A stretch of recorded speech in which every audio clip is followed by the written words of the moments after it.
just because I was trying to figure stuff out on that, and so then it was like, oh, I need to take a picture, and I looked at the thing and I took a picture, and then I went back to what I was doing. So I wasn't all like, oh, I'll make sure that my picture is all cheery and happy. All right, we got a live stream. Why do I see your phone?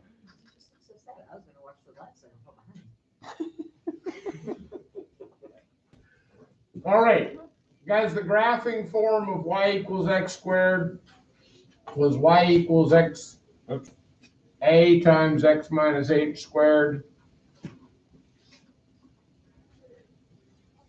plus k, and h comma k was the vertex of the parabola y equals x cubed. Graphing form was y equals x minus a times x minus h cubed. Writing faster than I'm talking.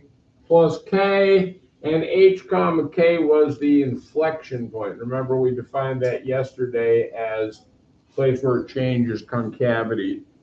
We did y equals absolute value of x. We got a graphing form of a absolute x minus h plus k, and h comma k was the vertex. And we did y equals square root of x.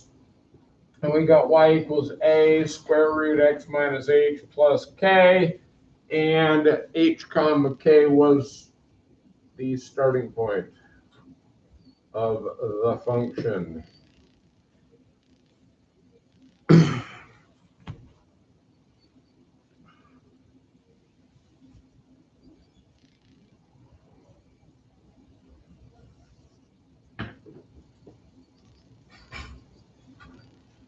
This should be quick because we've done this one a whole bunch of times. Let's bang out a quick investigation of y equals 1 over x.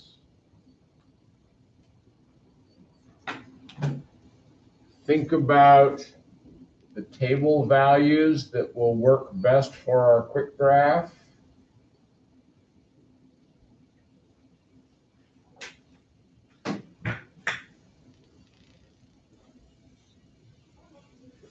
Domain, range, intercepts, asymptotes, description. Go.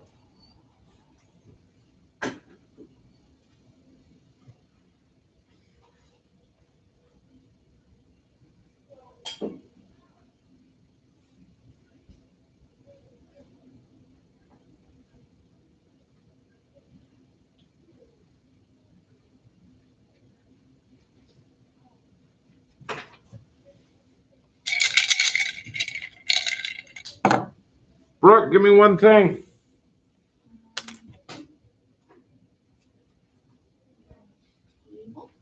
Okay, go. I'm not sure if I did in the right order, but for the X, I finished like listing down. Like X, the solid ones, and then Y. Okay. Okay. I don't know. X, I did half 1 to negative half thing 1 negative 2. I think it's kind of backwards. And then for the Y, if we're doing it the right, like we start in the middle, negative 2, negative 1, negative half, negative 1, half. I love those points. Because here's the thing about these points.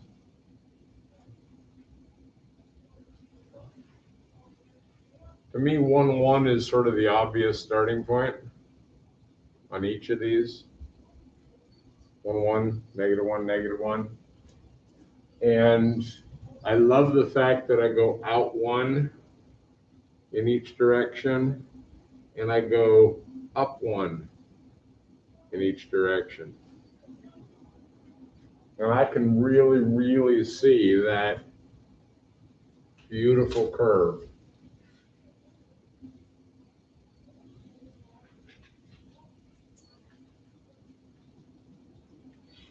And there's my quick graph.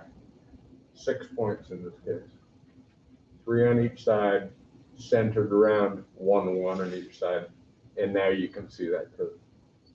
If you remember that those are the 6 points, you'll never have any trouble graphing this. Cool. Thank you, Brock. Terrell, give me one. I said the domain was x doesn't equal 0.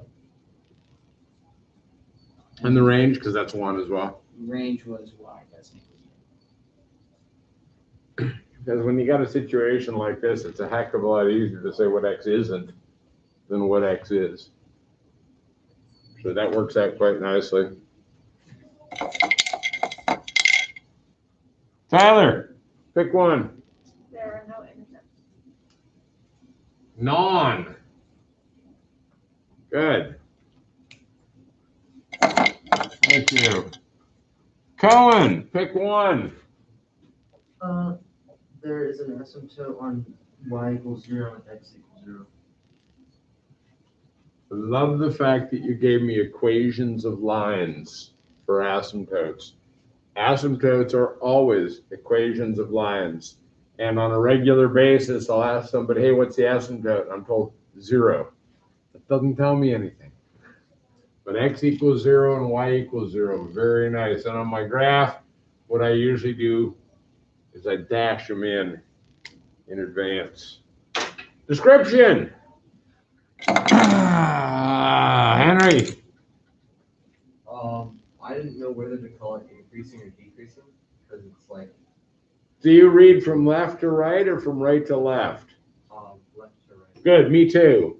So if I start here and go that way, am I increasing or decreasing? Decreasing. If I start here and I go that way, am I increasing or decreasing? Decreasing. Boom. So in the lower left, I am decreasing. What else can you say? And then top right. Nah, not done yet. It's a concave, right? It is concave, yes, because it's not a line. Which direction is it concave? Concave right? Or with The choices are up and down. Okay, down. It's not wrong to say concave left, concave right, but nobody does. Because everything is either concave up or concave down, no matter what. So you might as well just all use the same words, and that way you don't have to stop and go, wait, concave left, is that up or down? Oh, yeah. And then on the upper right? It's decreasing incave. Incave? Right? No, the word is concave. Oh. Which direction? Down. Or Where's the cave? Is it up here or is it down there? oh, okay, it's up. Boom. Yeah. Actually, so incave is a good guess for the opposite of concave, but it isn't. Okay. The opposite of concave is convex. We don't change the con part, we change the cave part. So, but we will never describe something using convex because why would you? Why not just, again, stick to one word and just say it's always concave and it's always either up or down. And that way you're not going back and forth with concave versus convex, left versus right. And then there's all these different choices instead of two. It's either concave up or concave down. Two choices. Boom. Cool. Nice. I like it. That's an awesome investigation. How am I going to move this up or down? Go.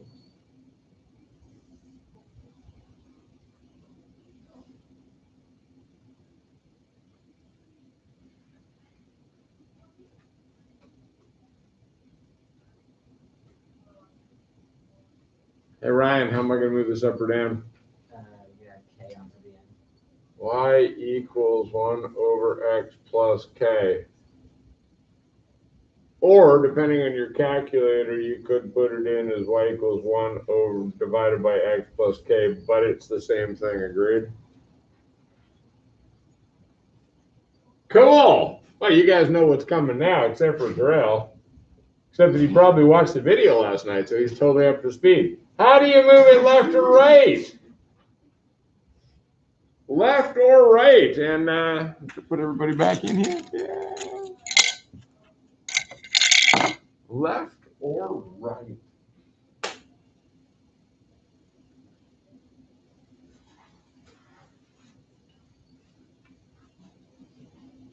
turn one into a variable too? What do you mean, can you turn y into a variable? Y by One. definition is a variable. What?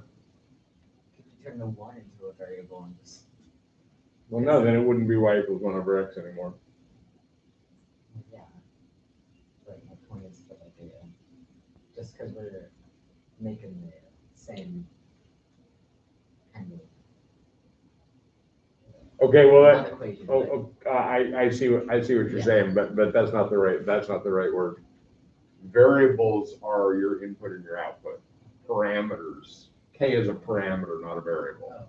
So now I see where you're going. Yeah, we'll talk about that in a second.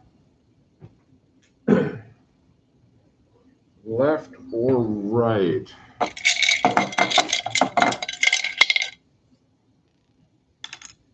Cohen, thoughts? Left or right?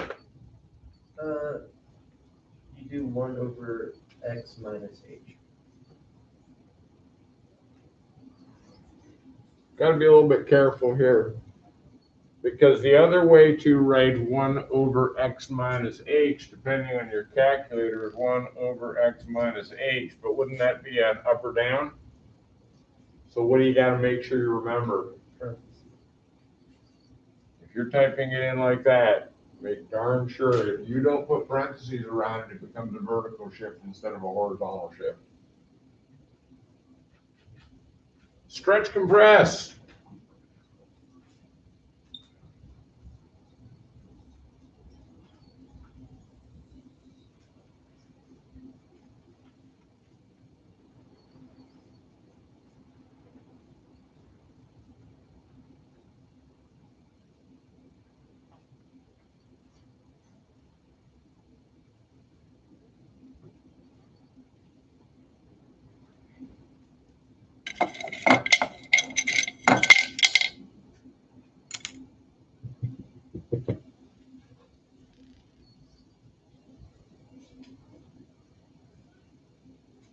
Tyler? Y equals a times 1 over x.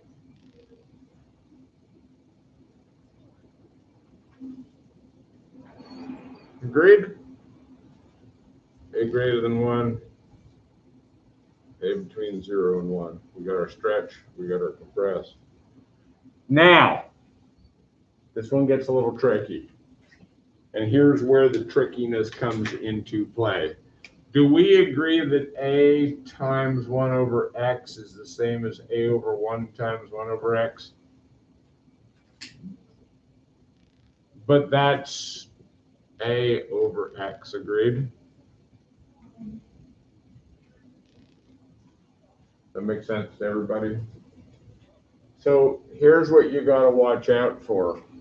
I could give you the equation y equals 3 times 1 over x minus 4. That would be 4 to the right and a stretch factor of 3. I could also just give you 3 over x minus 4, and that would be 4 to the right and a stretch factor of 3. Now here's where it gets even more tricky.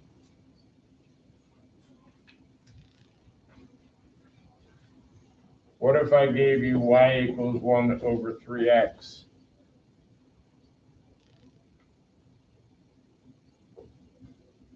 That's compressive. Compression. What if I gave you y equals 1 over 3 parentheses x minus 4? That's compressive. That's a compression, because this is the same as 1/3 times 1 over x minus 4. And here's where it gets really problematic. What if I gave you y equals 1 over 3x minus 12? It's still compressive. By how much? Good question.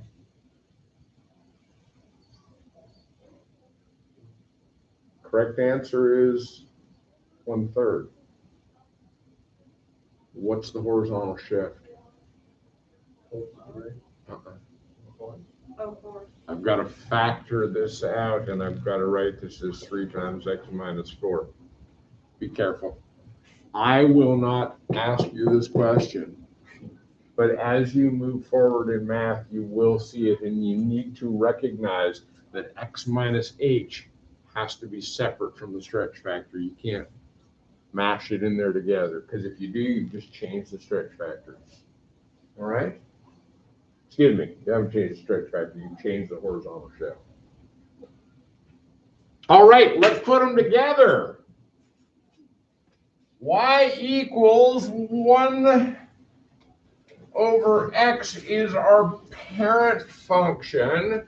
Y equals, guys, I'm going to write it like this because this is the sort of standard form on this one. We don't normally write a whole number times a fraction. We just stick them together. But we know it's there. Let's talk about h comma k. Guys, I want you to put this into Desmos. Go ahead and put that into Desmos. And you can put it in as a times 1 over, or you can put it in as a over x minus h. And then I want you to slide them around, slide your sliders, change a, change h, change k. But as you are doing it, I want you to be looking at that point right there. What do you notice about the point h comma k as you do your slidey slide thing?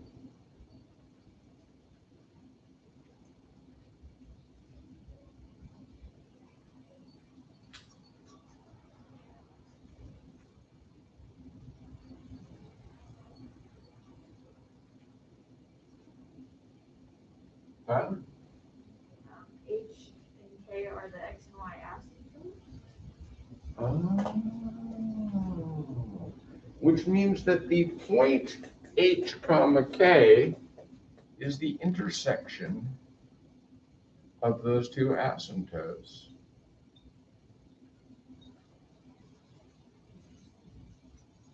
X equals h, y equals k.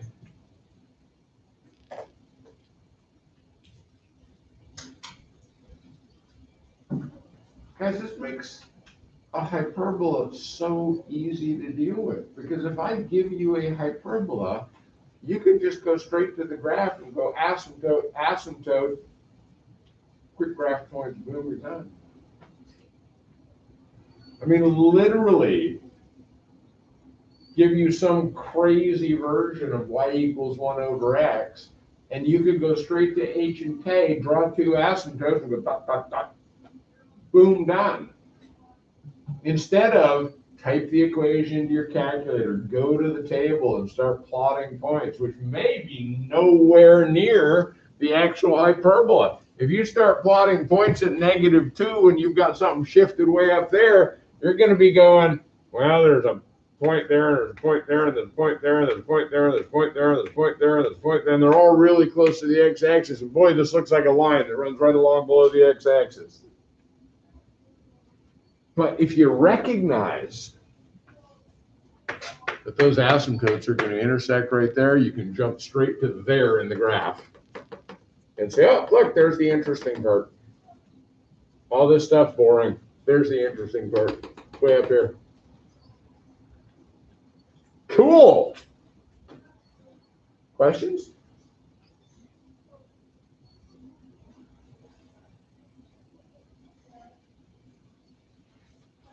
All right.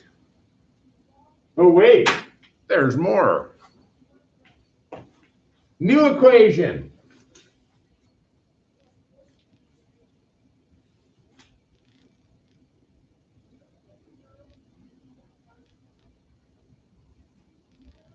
Ah. I'll start over again there. Easier.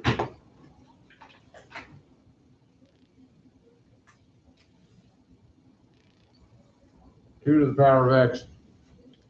Go. So you're saying that x equals 0, and then I see a point right there on the graph where x is equal to 0.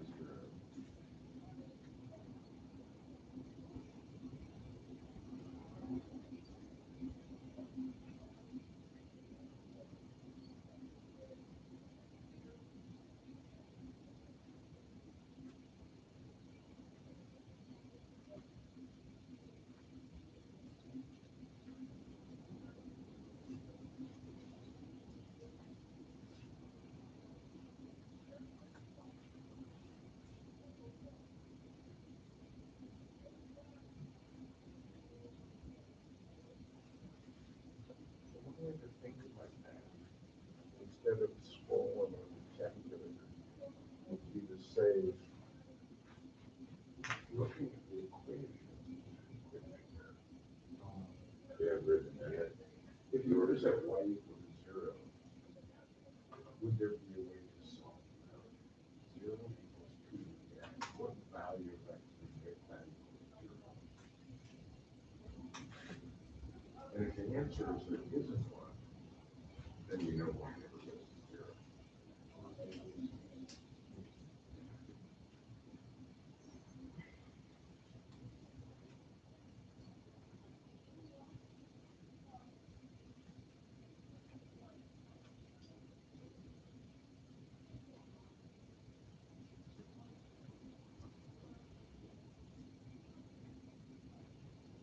Equal to 10.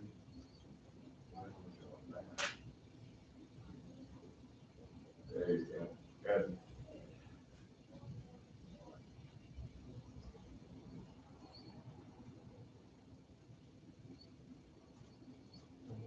Think about that, Brett. If you're trying to decide whether a function gets to 0, write your equation as 0 and then think there's some number I can put in that would include some power equal to 0.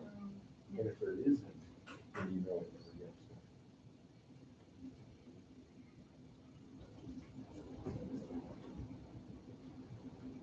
Nice inequality. I like it. That's not sarcasm? Or No, oh, I'm okay. never sarcastic. Okay. They taught me at teaching college that sarcasm is never appropriate in the classroom. I don't think other teachers got that lesson. No, I don't think the people at Teachers College have any idea what it's like to actually teach. All right, let's see what we got. Here we go. Terrell, choose one. The description is increasing concave up.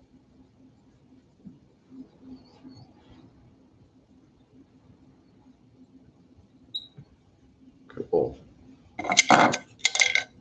Brooke, choose one. Yes, so is x equals 0. If you disagree, shout it out. Ryan, choose one. For the table, I did -2 to 2. And it was 1/4, 1/2, 1, 2, 4. For the asymptote, I have it as y equals 0. Brooke, you want to change your mind? Sure, I honestly don't know which is which. It's hard to Well, predict. if you think about a graph, where is x equals 0 on this graph? It's all these numbers, agreed? Because you're not moving left or right. So that's, It's just going up in the y direction. I know, it's weird. I agree with you on that one. I have to think about it. I'm like, wait, which, oh yeah, x equals 0. Yeah, good. Y equals 0. Oh yeah, good. All right, cool. Thank you. Henry, pick one. The description is. No, you have to pick one nobody's done already, Henry. Oh, I wasn't. Can't just keep doing the same one over and over. Sorry, I was doing my thing while we were Go. The intersects are y equals 1. Oh, I you know how I love intercepts? Oh, right. Sorry about that. 0 and 1. Yeah. Is there an x-intercept? I don't think so. Don't think so or don't know so? I don't know so. Yeah. There's an asymptote Right. on the x-axis, so there can't be an x-intercept. Yeah. Excellent. All right, here we go. Henry could get called on twice in a row because we've been through everybody. Here we go. What are the odds of it happening? 1 in 6. There you go. Hey, Henry! Look at that. Pick one, Henry, and it can't be description. This is domain range. Excellent. Do it. Okay. For the domain, I said x is not equal to 0. Wait, but x can be equal to 0. Look, it's right there. Oh, okay. Y is not equal to 0. And- But domain has nothing to do with y values. okay, sorry, range.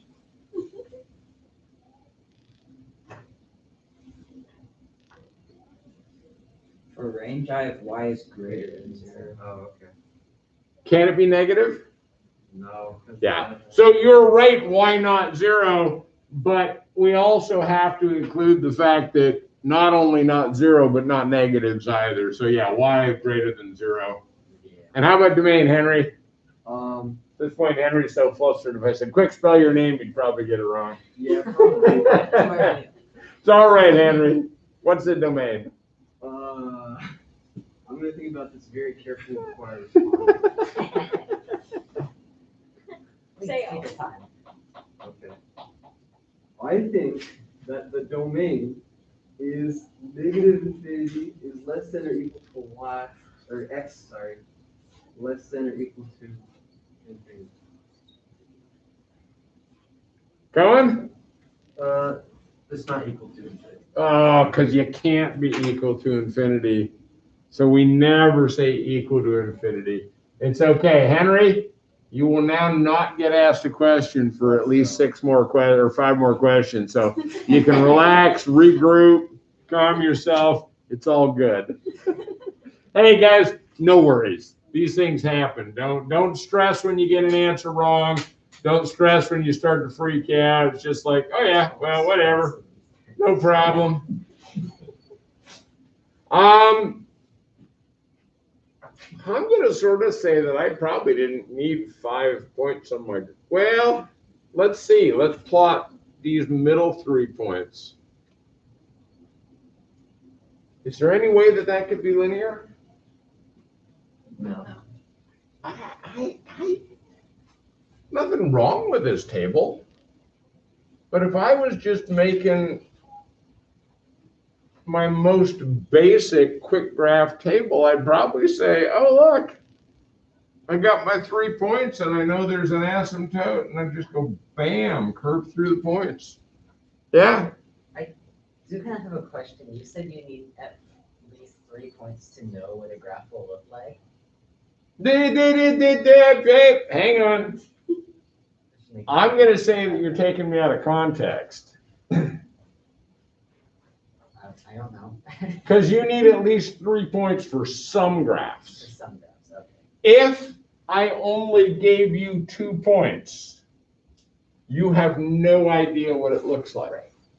If I give you 3 points, you might know that it's not a line, Okay. but you don't know what it looks like. Right. The thing here is that we already know what it looks like, and what we're trying to do is draw a nice graph. Because we are experts in the transformation of functions now, when I tell you y equals 2 to the x, you know it looks like that. The question is, where on the graph is it? And if I go middle point, 1 point, 1 point, I can draw my curve because I know that that's what the curve looks like. I agree with you that if I just gave you 3 points and said, draw the graph, the answer would be, I don't know. I mean, maybe it's a squiggle that goes up and down and goes through all those 3 points. But yeah, there's definitely a difference there between giving 3 points on a graph and drawing something you know what it looks like. And this is a nice one because this one we can do with 3 points. Some of them we really can't. Some of them we need more than 3 points. I'm going to say, well, yeah, the quadratic, we really need 5 points because otherwise it might just be a V. We want the smooth curve. If I drew you these 3 points on a quadratic, we want that next one to have an accurate graph. Howdy. Who's the student that had this Canvas issue? Canvas, yours won't locate, right? It gives you a little unhappy face. Yeah. Okay. Can he borrow your Chromebook for a couple minutes here? Sweet, thank you. I'll be right back. Now I can't. See, this is why the tech guys go out of the room, because he's gonna like bang it on stuff and see if he can shake things loose inside. He'll be back in. Here's what he's doing. He's not just trying to fix yours. We're still trying to figure out why randomly all of a sudden Canvas stopped working on some of the Chromebooks. I've had about 6 or 7 people tell me, oh yeah, Canvas doesn't work anymore. So it's not everybody, and it seems to be completely random. They should have all had the same updates, all logging in with the same kind of account. All of a sudden, boom, it stops working. So, yeah. So to wrap up what I was saying, there's no really great answer to how many points do you need. There's no correct answer to how many points do you need. It's what are you comfortable with. But generally, the goal is what's the minimum that we can do to make a nice graph. So I would be perfectly comfortable. I would not complain in the slightest if that was what you did to feel comfortable, so that you said, okay, I got another point down here and I got another point up here, and now I have a really beautiful graph. I'm fine with that. What I am trying to do is point out to people, because there are so many people that want to make a huge table. They want to go from -10 to +10 and plot every single point in between. And it's like, what did it take you 20 minutes to make a graph? It should take, 48 seconds. So that's the main thing. All right, but now we're to the fun part. Up, down.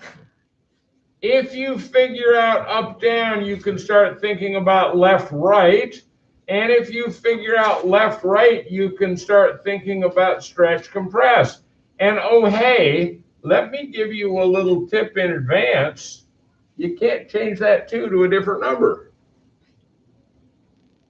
Because right now, this is an exponential function multiplying by 2 over and over and over again. If you change that 2 to a different number, it is no longer an exponential function with a base of 2. It's an exponential function with a base of a different number, which is a different function. Be aware, and we'll look at the difference in a few minutes, but I figured I'd save you time.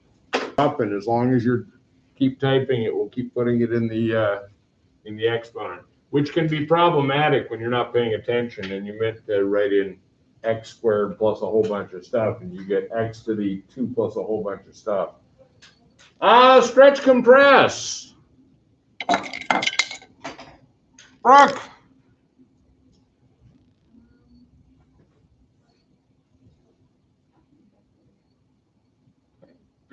I mean, what do you think it might, if you were going to guess? Probably,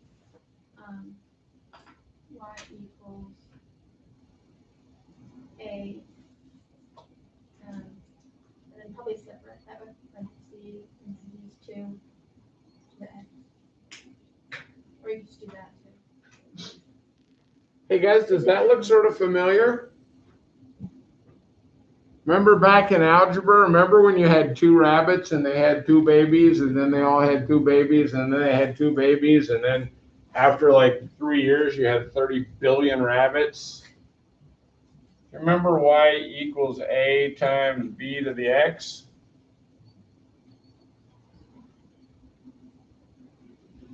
You started with 2 rabbits and they doubled themselves every month.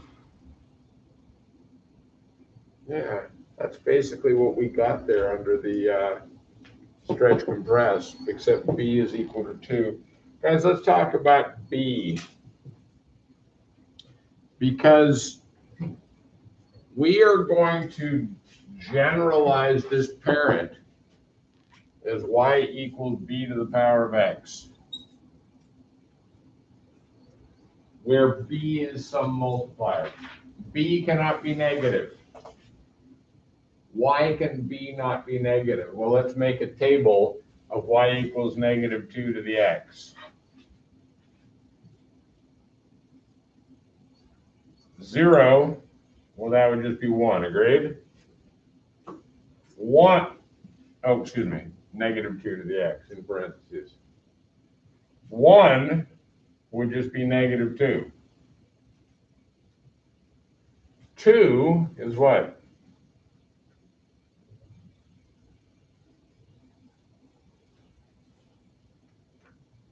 Agreed? Because negative 2 squared is 4, but negative 2 to the 1 is negative 2.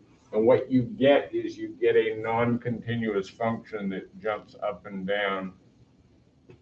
And some things don't exist. Some values don't exist. Did we figure anything interesting out, or? Yeah, I slammed it on the ground a couple of times. And it started working. It's okay to say that in this class. Don't say it in my regular Algebra 2 classes. No, I just kind of power washed it, so we'll see. You'll have to send it again. Okay. Okay. It just wipes all of your data from your drive.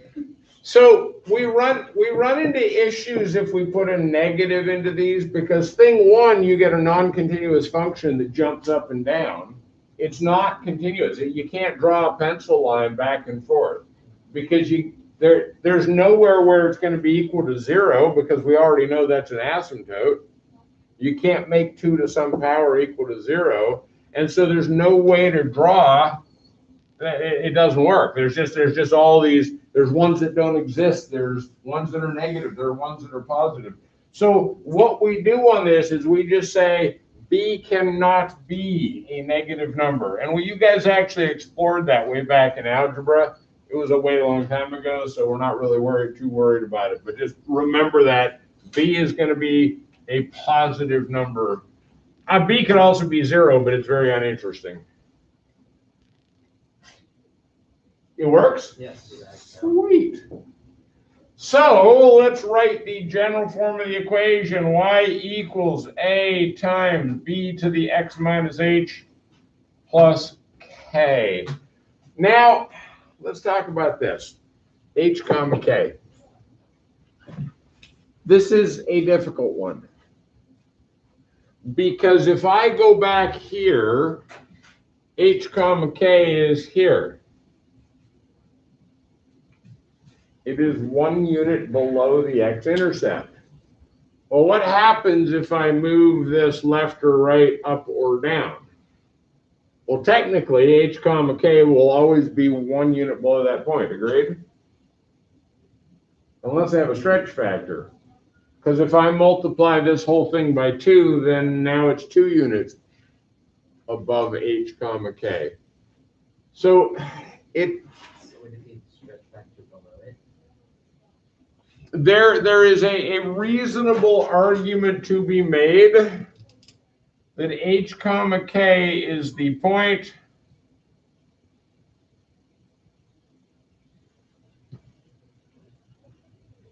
below a point by the amount of the stretch factor. Below a point or below the intercept? Well, but it won't be the intercept anymore if it's up here. Yeah.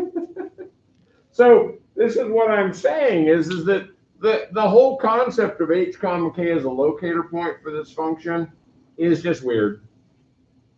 We tend to not talk about it. We tend to just sort of gloss it over and say, yeah, it's just some other thing that has something to do with the graph, but it doesn't help us.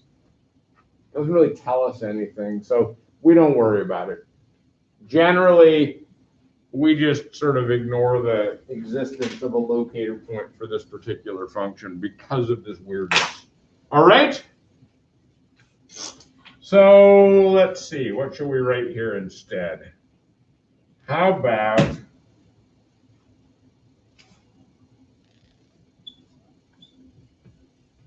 you got it.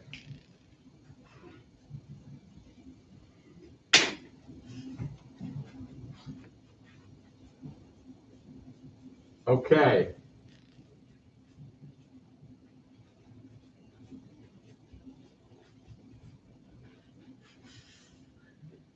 Well, this is okay. There.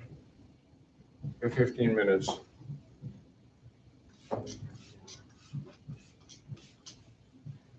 I'm going to generalize something for you.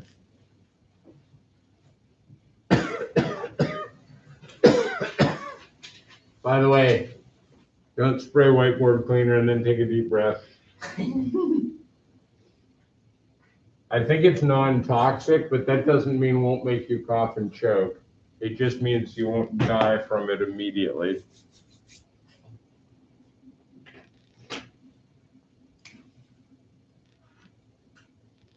And by the way, masks don't keep you from inhaling board cleaner.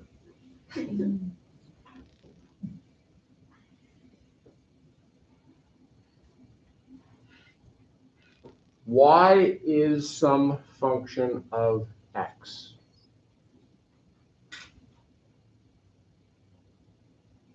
And this is sort of probably new to you guys because we have written y equals squiggly push, and we have written f of x equals squiggly push,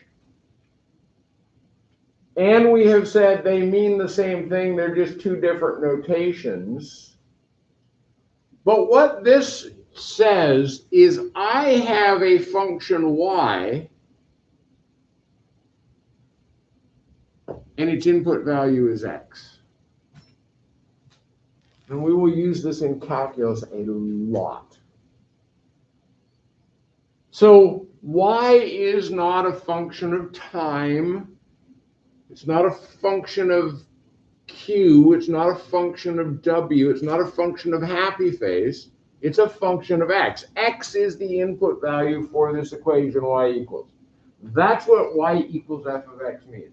And all it is a combination of stuff we've talked about before. We know that y is some function of x. We know that f of x is some function of x. And when we say y is a function of x, what we're saying is I've got this equation y equals, and it's going to be in terms of x. It's not super important right now, except that I'm not going to give you an explicit equation. I'm not going to tell you that y is x squared. I'm not going to tell you that y is x cubed. What I am going to tell you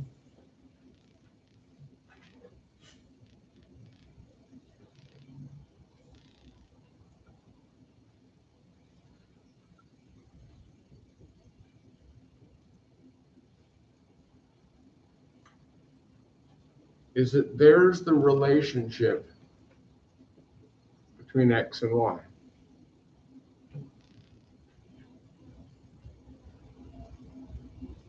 It is something called a piecewise function because it's in pieces. Clearly, that thing on the left is linear.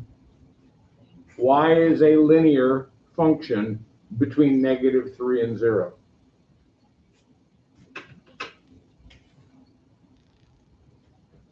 Clearly, it is some kind of curve that I don't really know for sure. Could be a quadratic, but maybe not. But between 0 to 4, it's a curve. And again, we'll get into what a piecewise function is a little bit later, not today. But we don't have a single equation for y because you can't have a single equation that's linear in some places and a curve in other places.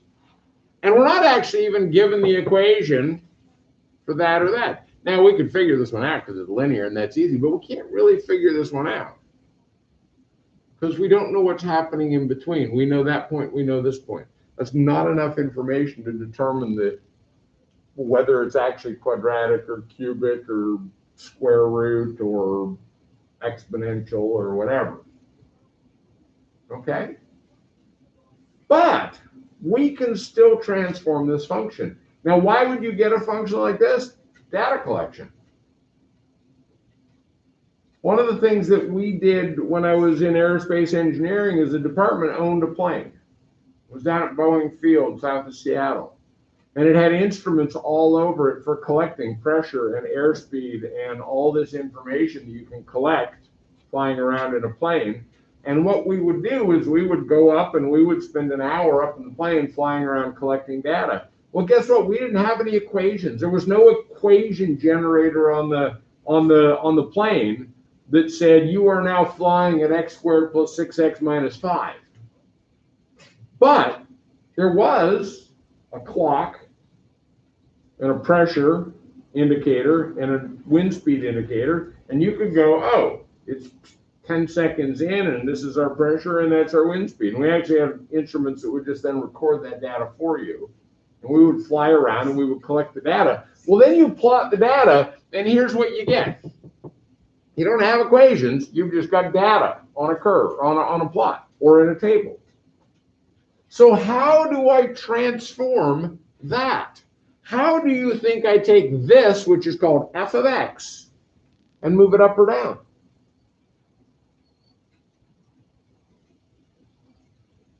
Any ideas? Just add k to it. Add k to it. Boom. Up, down. Y equals f of x plus k. Agree that the whole thing will just slide up or down? How do you think I move it left or right?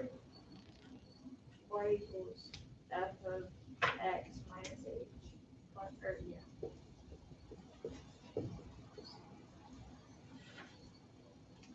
And how do you think I stretch or compress it?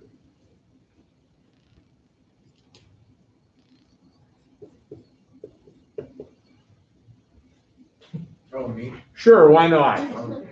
Nobody else wants to. Yeah, that's fair. Would you put the number outside of the parentheses or inside of the parentheses? You asking me or telling me? I don't know, I'm asking. I asked. Oh, okay, that's Can't answer a question with a question. fair. Okay, I guess A parentheses X. Wait, you answered his question with the question now. Well, what happened to the function? Oh, Because ax is linear yeah. with a slope of a and an input of x. What happened to the function? It's gone. Can we do that? Sure. Anybody? Cohen? So what should I write there?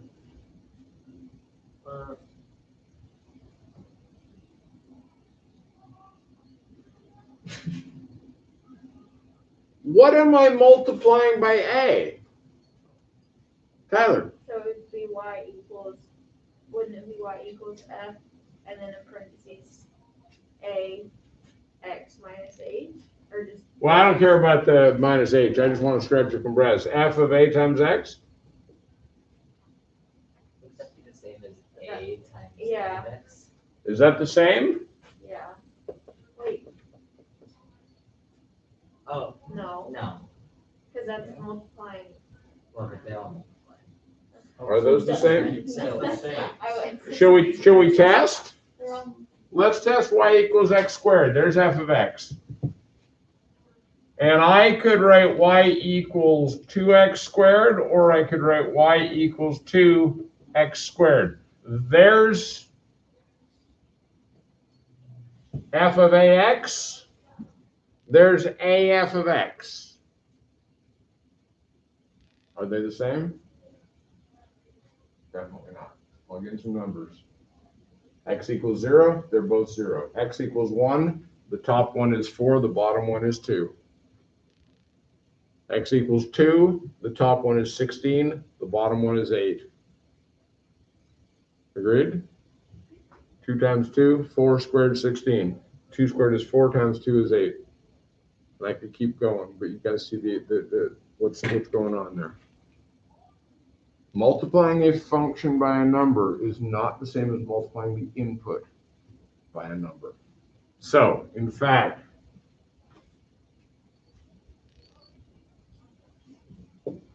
there's our stretch.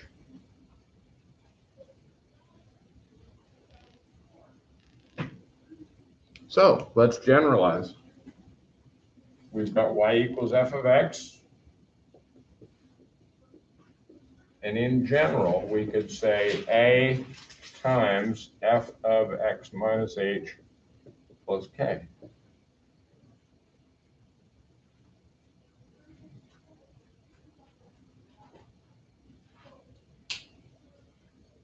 Now, here's the important part. It's the order of operations. Parentheses, multiplication, addition, So if I gave you f of x and I said, I want you to graph y equals 2f of x plus 1 minus 3, what am I going to do? Well, first thing I'm going to do is I'm going to take this whole function and move it one to the left. So that goes to -4. That goes to -1. It's linear. This goes to 3. And it's curved like this. Boom. Done. Now I'm going to multiply everything by 2. Well, 0 stays the same. Agreed? I'm going to change colors. 0 stays the same. So that'll be the same. 0 stays the same. So that'll be the same. But 3 becomes 6. I just multiplied the whole thing by 2. Finally, I need to slide everything down 3.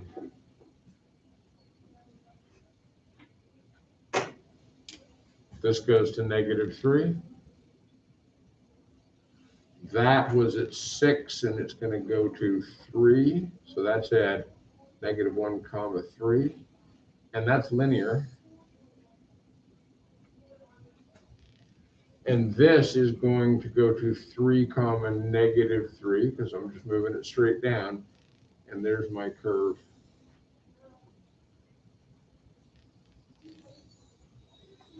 That is the graph of 2f of x plus 1 minus 3.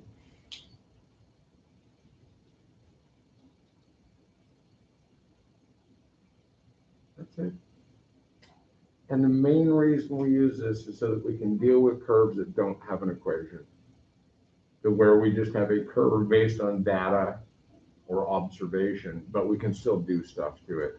And without having to say, well, I don't have an equation, how am I supposed to calculate the points? Well, you don't have to calculate the points because we're just doing transformations of something on a graph. All right?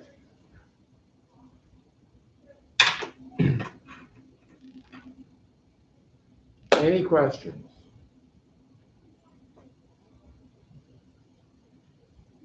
Why don't you go ahead and pull up classwork number 2 in your Chromebook. And I have some observations I need to make. But first, I'm going to shut off the live stream because the live streamers don't need to know this. And I might want to play music.